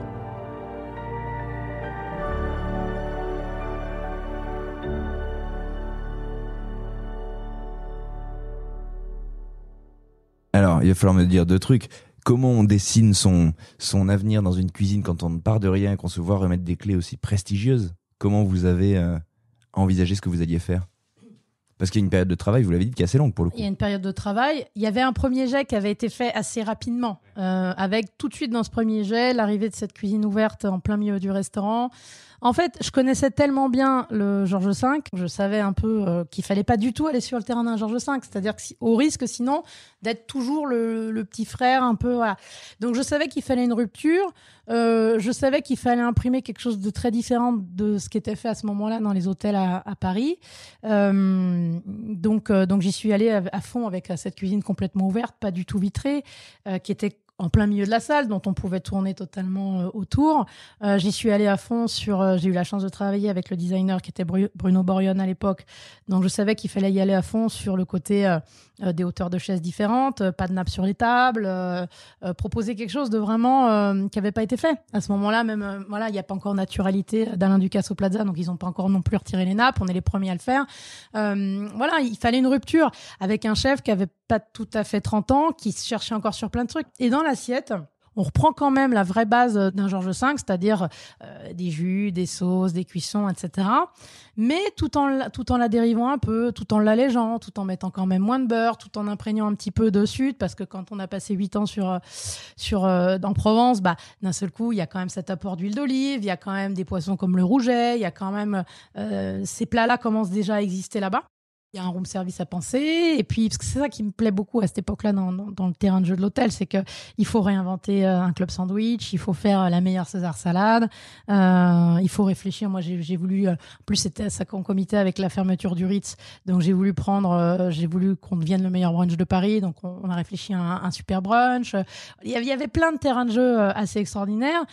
Il y a des jeunes qui m'ont suivi aussi, qui sont montés avec moi de Terre Blanche, donc j'ai fait un peu grandir tout le monde, et ça a été aussi le début de la vraie transmission, de la vraie constitution d'une brigade de gens qui commencent à être fidèles, à suivre, etc. Mais c'est-à-dire que c'est vous maintenant qui êtes figure de proue. C'est nouveau pour moi. Ouais. Il y a aller chercher un chef pâtissier, on va chercher Yann Couvreur à ce moment-là. Il y a la découverte de talents comme ça aussi à ce moment-là. C'est plein de nouveautés en fait, c'est de nouveau essayer de gagner la confiance et de sa hiérarchie, mais d'un seul coup, la hiérarchie, c'est le directeur général, la directrice des ressources humaines, le directeur de la restauration. Donc, il y a d'un seul coup se faire vraiment une nouvelle équipe sur la hiérarchie et puis les collatéraux. Et puis, en même temps, il y a une ouverture à préparer. Et une ouverture qu'on ne peut pas rater parce que je suis attendue quand même sur cette ouverture, parce que c'est une place qui était désirée, parce que c'est une place assez extraordinaire quand même. Un palace magnifique de la ville. C'est un événement quand ça rouvre. 5 étoiles. Et puis, moi, je viens de la télé. Et oui. C'est-à-dire que les gens ne savent pas le parcours de 2 et 3 étoiles Michelin, ne savent pas que je suis rentrée à l'école hôtelière à 14 ans, que toute ma elle a fait vie, Top j'ai Chef. travaillé. Donc, voilà. Ah tiens, c'est la nana de Top Chef. Puis bon, même si j'ai jamais voulu me réfugier derrière ça, jamais, et encore pas aujourd'hui, mais il y a une petite part de misogynie, évidemment. Évidemment que je la ressens plus fort. Je la ressens même plus fort à ce moment-là que quand on est 2 jeunes femmes en cuisine au Georges V, parce que tant qu'on est commis, tout va bien. Mais là, on est chef de cuisine, et là, il va falloir montrer plus qu'un homme, c'est sûr, ce qu'on va faire. Et auprès de qui? Des commentateurs, des médias ou du public de manière générale? Auprès d'un peu tout, auprès du microcosme purement parisien de la restauration, c'est-à-dire, les cuisiniers, etc. La presse, évidemment. Les clients, d'abord. Puis il n'y avait jamais eu d'étoile au Prince de Galles. Ça n'avait jamais performé en restauration. Il n'y avait pas d'ambition gastronomique, ou en tout cas, elle n'était pas atteinte. Et là, d'un seul coup, ça changeait. Donc, je prends ça très à cœur. Et en même temps, c'est excitant. Et pour le coup, on m'a laissé une page blanche. Et c'est la chance d'une vie. C'est-à-dire que quand même, on m'a vraiment fait confiance sur cette ouverture, que ce soit la famille propriétaire ou le directeur général de l'ouverture. Ils ont été extraordinaires. Et je dis toujours, encore aujourd'hui, il y a une part de moi-même qui est très forte au Prince de Galles, parce que c'est aussi la première fois que j'ai à dessiner une cuisine avec le cuisiniste. J'ai dessiné les pianos. Le moindre centimètre de cette cuisine a été pensé, réfléchi. Et là, vous donnez naissance à quelque chose. C'est fou de mettre son empreinte sur un lieu. Parce que prendre un lieu, c'est une chose, mais le dessiner et le concevoir, ça rajoute une strate, un attachement qui est particulier. Je vous dis, c'est la chance d'une vie. J'ai un attachement très fort à cette maison, forcément. On ouvre en mai 2013. On prend une première étoile quelques mois après, en 2014. À tous ceux qui l'ont vu arriver en se disant ouais, on va voir, bon, là, les gens se taisent un peu, là. Mais vous savez, ça, c'est un peu... je vais vous dire un truc, c'est un peu l'histoire de ma vie. C'est-à-dire que toute ma vie, et j'ai que 42 ans, mais toute ma vie jusqu'ici, on s'est évertué à m'expliquer que j'y arriverais pas. Le directeur de l'école hôtelière m'a expliqué que j'y arriverais pas. Dans cette cuisine, à Roquebrune-Martin, on m'a expliqué que j'y arriverais pas. Quand il a fallu reprendre à Terre Blanche, faire garder les enfants, machin, on m'a expliqué que j'y arriverais pas. Quand j'ai fait Top Chef, on m'a expliqué que je gagnerais pas. Quand j'ai pris le Prince de Galles, on m'a expliqué que j'y arriverais pas. Quelques mois avant ma 2e étoile au Prince de Galles aussi, on m'a dit Stéphanie, vous êtes formidable, vous avez une cuisine extra, mais faites pas assez de lobbying, vous êtes pas assez dans les réseaux, vous n'aurez pas 2 étoiles. Quelques mois après, je les avais. Donc en fait, je veux dire merci à tous ces gens qui m'ont expliqué que j'y arriverais pas, parce qu'il y a rien de... Après, c'est des histoires de caractère, c'est parce que j'ai le caractère à ça. Mais le problème des gens qui vous expliquent que vous y arrivez pas, c'est que quand on a un caractère comme le mien, c'est boostant. Mais ça peut tuer des gens motivés et voilà. Et donc moi, en fait, je fais extrêmement attention à ça parce qu'en fait, les gens fonctionnent tous différemment. Ils donc, peuvent pas le recevoir de la même manière. Tout le monde reçoit pas les messages de la même manière. Mais donc effectivement. Et les vôtres étaient de votre côté. Vous avez toujours eu certes des gens qui vous disent non, mais par contre, votre garde rapprochée, vous avez toujours dit feu. Toujours.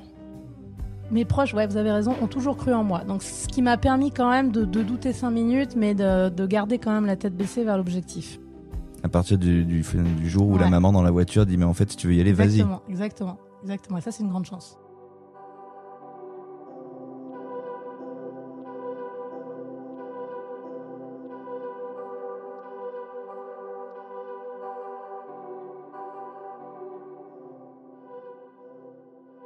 Donc 2014, première étoile, et puis après, les années se défilent, et puis après on se prend au jeu, parce que c'est ma première étoile à moi.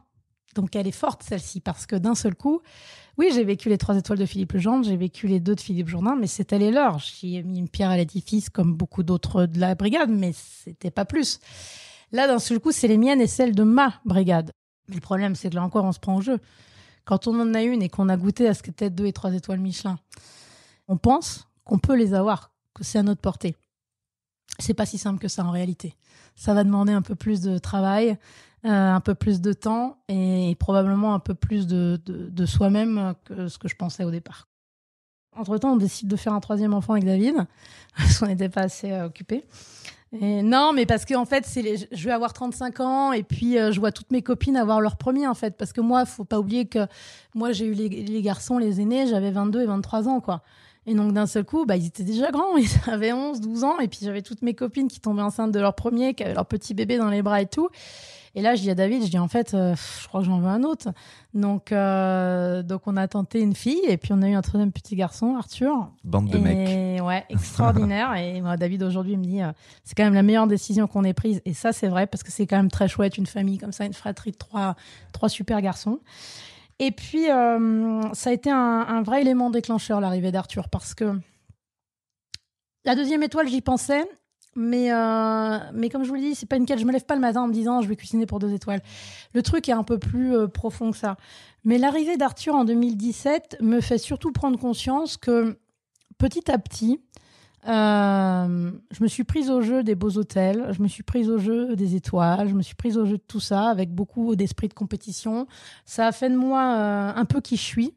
Mais au fur et à mesure, je me suis aussi un peu éloignée de, vous savez, cette petite fille un peu timide, un peu pas sûre d'elle, qui finalement voulait faire des steaks au poivre dans un bistrot de manière un peu cool.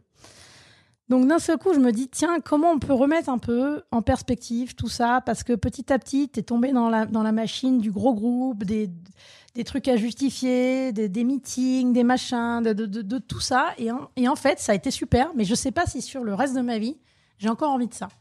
Donc commence à s'installer cette idée-là. Donc quand je reviens de mon congé maternité, qui a été assez court, mes relations avec la direction en place à ce moment-là étaient un peu compliquées dans le sens où la direction de cette époque-là souhaitait plus tellement continuer dans le gastro. Et moi, j'avais plus envie de faire certaines concessions que j'avais toujours faites, d'avoir un côté un peu bon élève, un peu respectueux de la hiérarchie, j'en avais un peu marre de tout ça parce que je m'étais un peu reniée sur certains points, quoi. Donc finalement, je sentais le truc arriver, quoi, l'issue. Entre-temps, il y a eu 2 échecs au final de Miroir de France. Et puis là, je reviens d'un échec à la finale de 2018. Et genre, le lendemain, mon directeur général m'assoit et il me dit, écoutez Stéphanie, on va arrêter le gastro.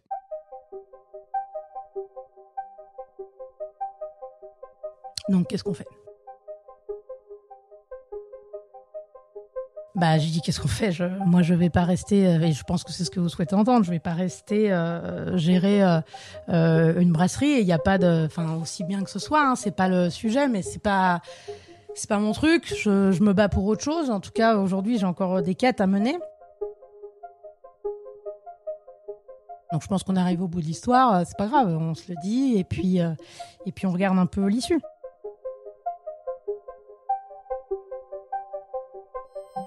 Sauf qu'en regardant un peu l'issue, entre-temps, un mois après, tombe une deuxième étoile Michelin. Donc on est en janvier 2019 et on obtient avec l'équipe 2 étoiles au guide Michelin.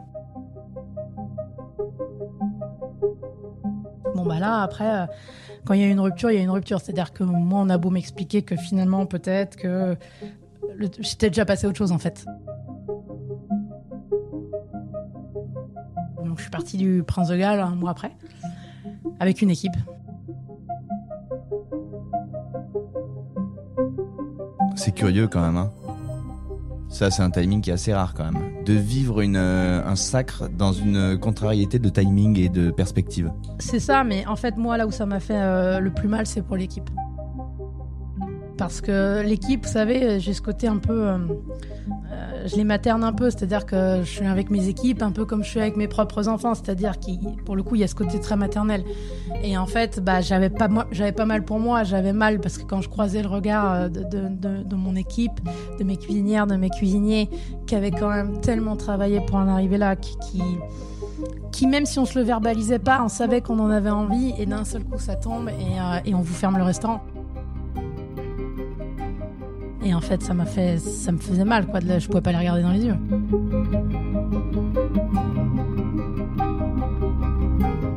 Parce qu'ils se disaient quoi ? Tu t'en vas, t'as décidé de partir alors que nous on a... Non, parce qu'ils connaissaient, parce que moi je suis quelqu'un de très transparent, donc en fait, sans trahir des gros secrets mais en tout cas, ils savaient que c'était pas de mon fait. Donc voilà. Sauf que là, se pose la question, qu'est-ce qu'on fait derrière ?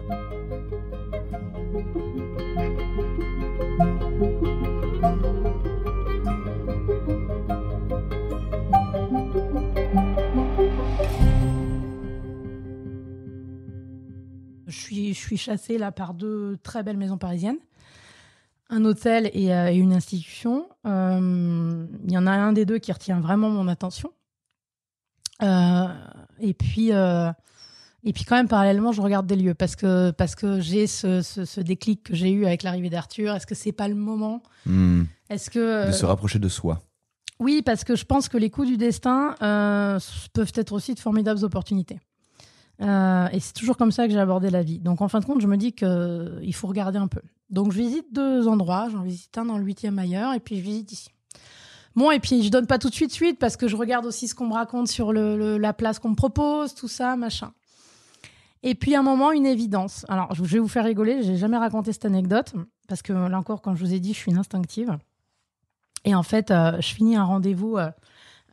en haut des Champs-Élysées, un peu le dernier rendez-vous pour m'expliquer le nouveau poste potentiel que je pouvais prendre. Et puis là, je mets mes écouteurs pour descendre chez moi à pied. Et puis là, je mets une playlist. Il y avait Benjamin Biolay, que j'adore.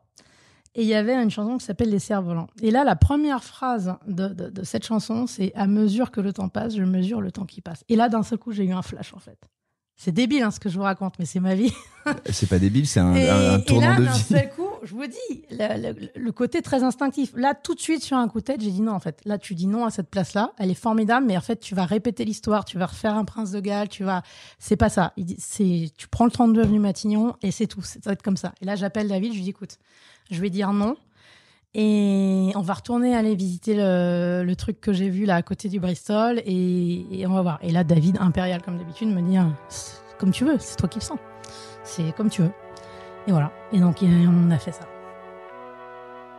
À mesure que le temps passe, je mesure le temps qui passe.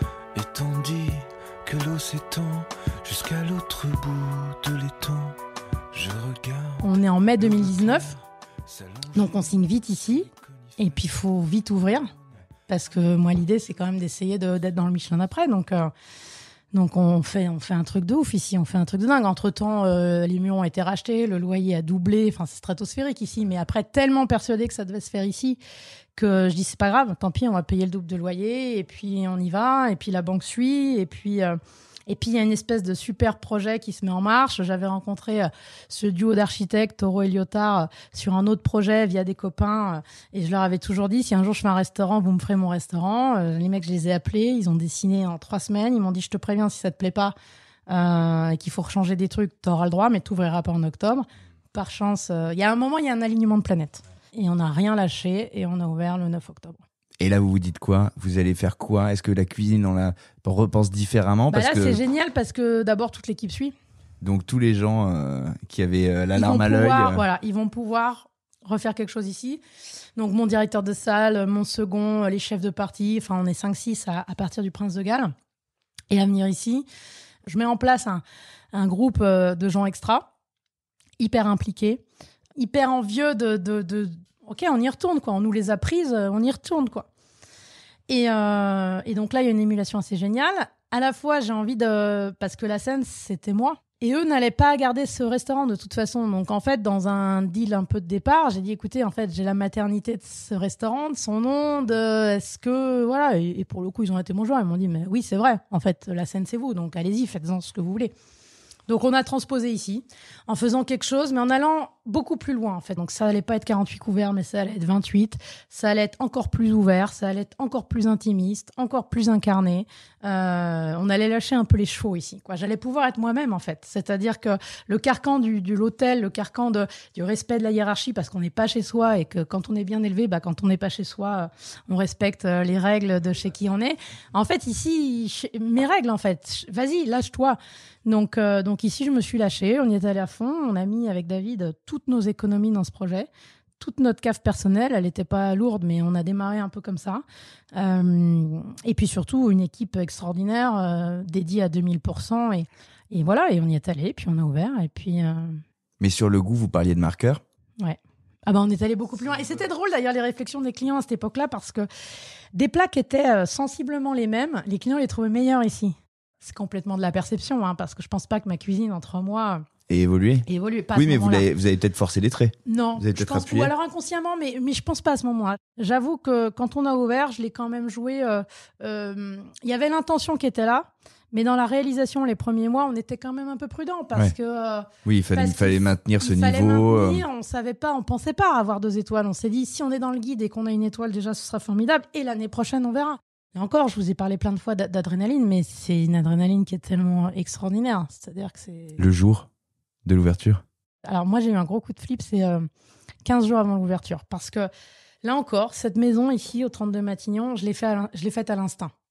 Donc, elle est sur 2 niveaux. Donc, on rentre par le rez-de-chaussée. J'ai voulu faire une partie bistrot, très lumineuse, très chouette, très fraîche. Et puis, j'ai voulu faire le restaurant étoilé, la table un peu gastronomique avec la cuisine ouverte en bas, au -1. Alors, il y a un puits de lumière, mais on est au -1. Et je l'ai fait de manière très instinctive, très intuitive. Enfin, je me suis dit, la maison va ressembler à ça. Et c'est le pitch que j'ai donné aux architectes. Sauf que 15 jours avant l'ouverture, je me retrouve en haut de l'escalier à descendre. Il n'y avait pas encore toutes les tentures, il n'y avait pas encore... Et d'un seul coup, pareil, comme un flash, d'un seul coup, mais qu'est-ce que t'as... Une réalisation. Mais qu'est-ce que t'as fait ? T'es allé mettre le restaurant en sous-sol. Mais qu'est-ce que t'as fait ? Et si ça marchait pas ? D'un seul coup, j'ai cette phrase. Et si ça marchait pas ? Si les gens n'aimaient pas ? Si c'était une barrière ? Si c'était un frein ? Si, mais qu'est-ce que t'as fait ? Tu te rends compte ? Donc là, gros coup de flip. Et pendant 15 jours avant l'ouverture, une grosse pression parce que finalement... C'est un peu comme un film, c'est un peu comme un spectacle. Tant que les premiers spectateurs se sont pas assis, tant qu'on sait pas s'ils rient là où on a prévu qu'ils allaient rire, pleurer là où on a prévu qu'ils vont pleurer ou qu'ils doivent pleurer, on sait pas en fait. Ça appartient au public tout ça. Et nous en fait, un restaurant, il appartient aux clients. Donc tant qu'il n'y a pas eu les premiers clients, la première salle, j'ai eu un gros doute. Et puis d'un seul coup, dans cette maison, la magie a opéré tout de suite. Tout de suite. C'est-à-dire que les gens ont tout de suite compris qu'il fallait finalement s'immerger un peu dans l'univers, qu'il y avait ce cocon qui était créé, qui déconnectait un tout petit peu de la réalité, du temps, et en fait qui participait vraiment à ce qu'on vit dans l'assiette aussi, parce que d'un seul coup, votre perception, elle est quand même un peu différente. On vous embarque dans l'aventure.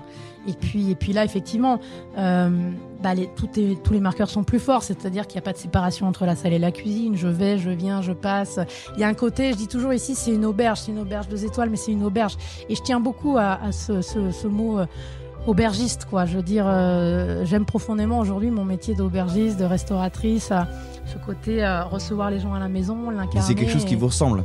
Ouais, d'un seul coup, je suis revenue à mes basiques, en fait.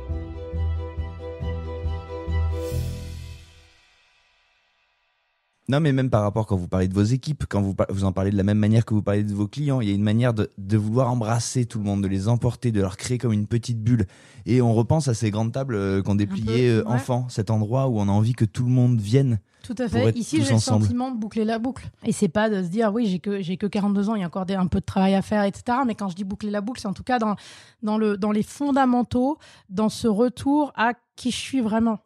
Parce que finalement, au fur et à mesure des années, on se fabrique une armure. Moi, je me suis beaucoup protégée. Du coup, je me suis fabriqué une armure, ce qui m'a parfois aussi valu d'être taguée de quelqu'un d'un peu froid, d'un peu distant, d'un peu dur, etc. Or, pas du tout. Finalement, je me suis un peu enfermée dans ce carcan-là. Et ici, ma maison m'a clairement libérée. J'ai créé ce podcast il y a 3 ans. Et dès le premier épisode, on m'a dit mais tu devrais faire un épisode sur Stéphanie Lequelec. Et j'ai dit non. Parce que elle n'a pas encore envie de nous raconter qui elle est. Qu'elle ait envie ou pas, ou en tout cas, je le sens pas.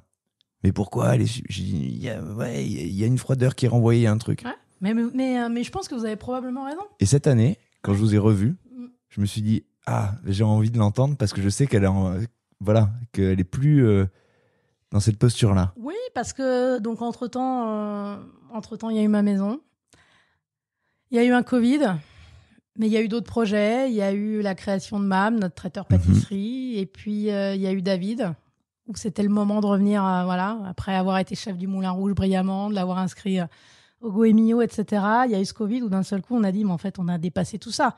On a des complémentarités culinaires et en termes de management. On a une maison, on va bientôt en avoir une deuxième avec MAM. En fait, allons-y. Et donc, du coup, il y a eu Vive derrière parce que clairement, il a eu envie aussi de s'exprimer. La maison mère. Maison mère. Et puis, il y a tout ça. Et puis, donc, en fait, et puis j'ai eu 40 ans. Donc, en fait, il y a un moment, c'est une espèce d'étape dans une vie où on se dit, mais en fait, c'est quoi ? On peut baisser la grille. Ouais, on peut baisser la grille. Et puis, en vrai, moi, je suis très en phase aujourd'hui avec qui je suis, ce que je fais. Et en fait, là où je suis très tranquille, c'est que je me dis, tout pourrait s'arrêter là, en fait. Ouais. C'est-à-dire que j'ai déjà eu tellement plus que ce que j'aurais pu espérer. Moi, la petite fille, un petit peu toute seule dans une cour de récré, à penser à cuisiner, et voilà, un peu en marge, un peu à qui on expliquait qu'elle allait pas y arriver, qu'elle avait pas sa place, etc. Donc en vrai, jamais j'aurais pu espérer tout ça, mais jamais même j'aurais pu le rêver. Donc finalement, je me dis, tout peut s'arrêter là, tout va bien. Donc en fait, j'ai plus vraiment... J'ai plus peur et puis j'ai pas grand chose à perdre en fait. Mes fils sont là, 20 ans, 18 ans, ils se lancent dans la vie. Le petit 7 ans, c'est d'autres bonheurs parce qu'on n'est pas les mêmes parents quand c'est un peu plus tard. Donc en fait, je me considère comme une grande chanceuse. Alors bien sûr, j'ai travaillé pour et j'ai rien volé. Et je continue à travailler avec beaucoup de passion, d'envie et de sincérité. Mais j'ai envie de travailler différemment aussi. Et aujourd'hui, surtout, j'ai envie plus que de faire des choses qu'avec des gens avec qui j'ai de l'affect, j'ai de l'affection, j'ai presque de l'amour. C'est-à-dire qu'aujourd'hui, mes équipes, c'est une deuxième famille. Ici, Pierre Chirac, mon chef pâtissier, ça fait 5 ans et demi. C'est comme mon petit frère. C'est le prolongement de moi sur le sucré. C'est une personne exceptionnelle. Que j'aimerais avoir dans ma famille. Enfin, je veux dire, c'est quelqu'un avec qui, même si demain on ne devait plus travailler ensemble, c'est des liens très forts. Joseph Desserpris, qui est mon directeur de salle, Méro de France, qui est maintenant directeur d'exploitation des maisons. Mathias Ménard, mon chef sommelier, 4 ans et demi de maison. Mes jeunes qui sont autour de moi. Enfin, tout ça, ça compte vachement pour moi aujourd'hui d'avoir ça. Il faut quand même préciser quelque chose. On l'a sauté dans le récit, c'est de ma faute, mais ces gens-là et ces équipes à qui on avait pris 2 étoiles, ils les ont retrouvées. Ouais, on les a retrouvées, ouais. Non, mais ça, c'était... Elles étaient même plus belles.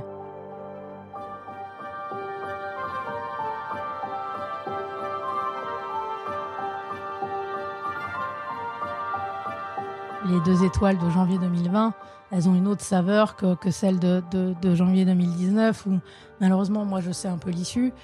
Et quand on remonte sur scène en 2020, je sais même pas comment décrire j'ai les jambes qui tremblent, j'ai la voix qui...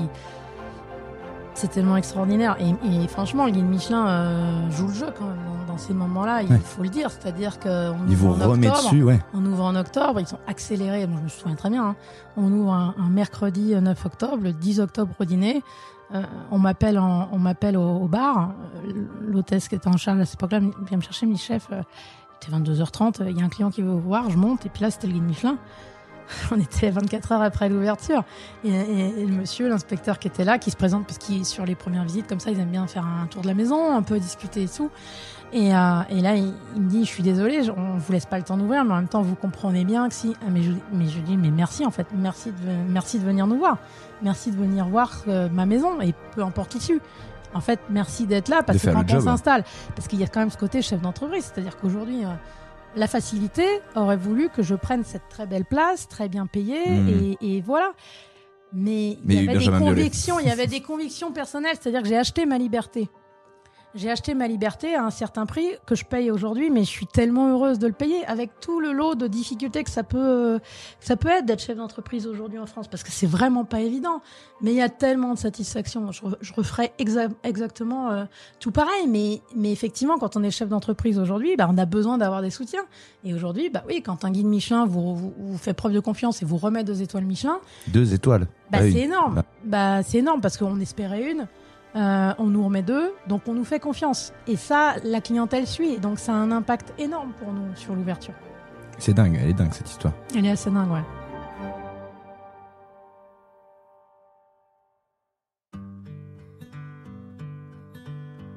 Elle est assez extraordinaire. Mais je veux dire, chaque marche que j'ai franchie dans ma vie a été assez dingue. Et vous savez, je garde une forme de naïveté, hein. Je reste un peu petite fille des fois. Enfin, je suis avec David des fois et on se dit, tu te rends compte la chance qu'on a, tu te rends compte. Et bien sûr, et lui des fois il dit ouais, mais enfin tu l'as pas volé. Oui, je l'ai pas volé, mais il y a tellement de gens qui travaillent aussi dur que nous et qui malheureusement récoltent pas forcément le fruit de leur travail. Donc je continue à dire qu'on est quand même chanceux et que ces métiers restent des ascenseurs sociaux extraordinaires. Pourquoi vous l'avez appelé La Seine, ce restaurant ? Alors La Seine, d'abord c'était au Prince de Galles, et en fait parce que il y avait cette cuisine ouverte en plein milieu qui était finalement très théâtrale. Donc finalement tous les regards assez naturellement sont attirés par ce qui se passe en cuisine, donc un petit peu comme si c'était une scène. C'est marrant pour la petite fille qui voulait se cacher tout le temps quand même. Ouais, c'est vrai. Ouais. C'était peut-être le signe que c'était le moment d'assumer.